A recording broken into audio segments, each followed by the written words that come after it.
Hello বন্ধুরা, এবার বড়দিনে আর দোকানের কেক নয়, বাড়িতেই খুব সহজে এগলেস প্লাম কেক বানিয়ে তাক লাগিয়ে দিন সবাইকে। প্রথমে বেশ কিছু ড্রাই নাট চপ করে নিলাম। সবাই নিজের পছন্দ মতো নাটস এখানে ব্যবহার করতে পারেন, তবে রাফলি চপড হতে হবে। এবার একটি মিক্সিং বোলের মধ্যে 120 ml নর্মাল টেম্পারেচারে থাকা দুধ, 120 ml হোয়াইট অয়েল, 200 থেকে 250 গ্রামের মতো পাউডার্ড সুগার বেশ খানিকক্ষণ ধরে মিক্স করতে হবে।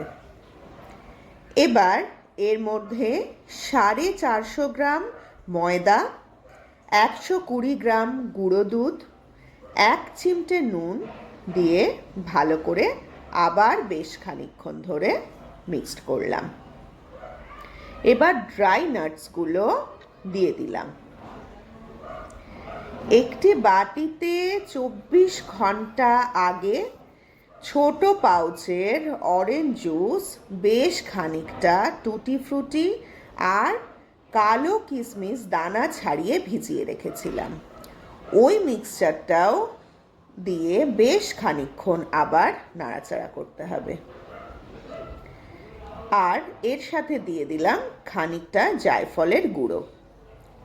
চলুন এবার এই ব্যাটারটা রেস্টে রেখে ক্যারামেলটা প্রিপেয়ার করে ফেলি।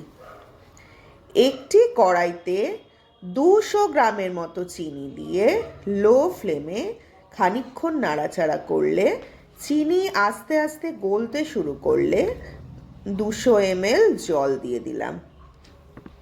এবার মোটামুটি ঘন হলে নামিয়ে নিয়ে রুম টেম্পারেচার আসা পর্যন্ত অপেক্ষা করে ক্যারামেলটা কেকের ব্যাটারে দিয়ে মিক্সড করে নিলাম।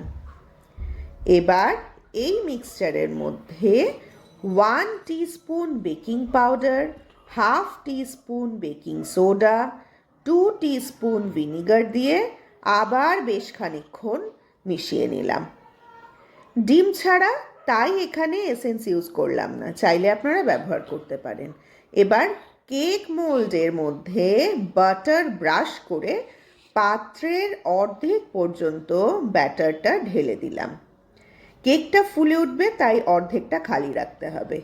মোল্ডের ভেতরে আপনারা চাইলে বাটার পেপার ইউজ করতে পারেন। এবার মোল্ডটা একটু ঝাঁকিয়ে নিলাম, কোথাও কোনো এয়ার থাকলে সেটা বেরিয়ে যাবে। এবার পছন্দ মতো ব্যাটারের ওপরটা গার্নিশ করে নিলাম। প্রিহিট করা ওটিজিতে মোল্ডটা রাখলাম আর বেক অপশনে গিয়ে চুজ করলাম টেম্পারেচার 200 করে 30 মিনিটের জন্য রেখে দিলাম। গ্যাসেও এটা আপনারা করতে পারেন। গরম হওয়া কড়াইতে একটি স্ট্যান্ডের ওপর অ্যালুমিনিয়াম কেক মোল্ড ব্যবহার করে 1 ঘন্টা থেকে 1 ঘন্টা 15 মিনিট রাখলেই কেকটা রেডি হয়ে যাবে। ফ্লেম অবশ্যই লোতে থাকবে। চলুন, কথা বলতে বলতে কেক আমার রেডি হয়ে গেছে। ঠান্ডা হলে পাত্রটা থেকে কেকটা কেটে নিয়ে একবার সার্ভ করেই দেখুন না। ভিডিওটি কেমন লাগলো জানাতে ভুলবেন না, আর পছন্দ হলে প্লিজ একটা লাইক আর শেয়ার করবেন।